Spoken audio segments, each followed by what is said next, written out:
Hi everyone. Today I'd like to talk to you about the tools you can use to care for and prune your fruiting plants. I love good tools and I've been working in the field for many, many years. And in that time I've worked with some really bad tools and I've worked with some really great tools. So today I want to introduce to you my favorite ones to use.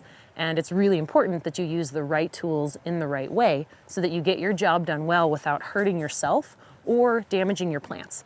So let's get started.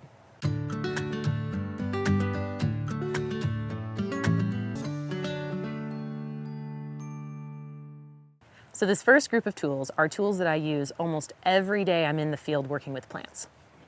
This first one is a hand pruner, and it's very important to make sure that this feels good in your hand. There are larger ones, there are smaller ones, so find one that fits your body really well because you're going to use this tool a lot. You're going to use it to prune all different kinds of things and over and over and over again.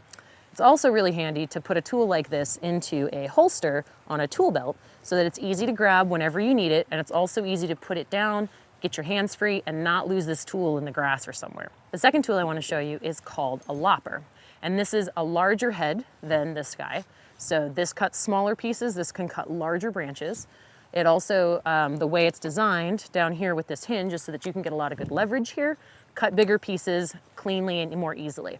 This particular style of the tool is pretty cool because the head swivels so you can get different angles.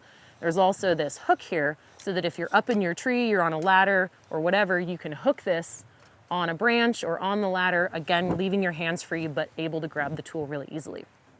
So this next tool is another pair of loppers that is the same design and same function as the ones we just talked about, but it has a much longer neck on it here, allowing you to keep your feet on the ground while reaching things much further away in your tree. Quick side note, with all three of the tools we just talked about, I want to make sure you have the right type of head. This is the wrong type of head to have on your tools. It's what's called an anvil cutting tool, and what it does is that the blade here actually touches this part of your tool and it will crush more than cut. So you use this tool when you have dead things or you want to make things dead when you use them. We want our trees to live, so when we're using tools on our living plants, we want to make sure they have this different type of head. It's called a bypass head, where this blade actually passes this part of the tool when we use it.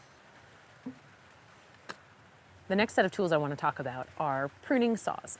And we use saws when we are making bigger cuts on our tree, cuts that our loppers and our hand pruners are too small to make, because we want to make sure we're making nice, good, clean cuts. So this is a hand saw.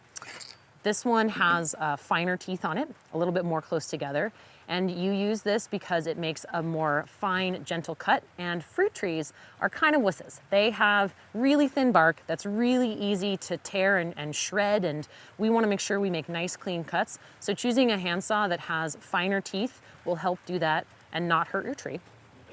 Sometimes you do need to make cuts on dead wood or on harder wood, and when you do that, you can choose to use a saw with a little bit more larger teeth that makes a little bit more coarse of a cut. So this tool I use when I need to take dead wood out of my fruiting plants because dead wood is actually harder than living wood. So this does a really good job cutting through that hard wood. This also, both of these tools have a clip on the back that, again, we can come to our tool belt, clip it on here, so that if we are up in a tree, we're on a ladder, or we're reaching for something, we can put our tool where it's easy to reach and we can use it. Another option is to have a saw on a pole like this. So this is a much longer tool, but it is the same style as the one I just showed you, a little bit more coarse. It also can extend by unlocking here and pushing some buttons.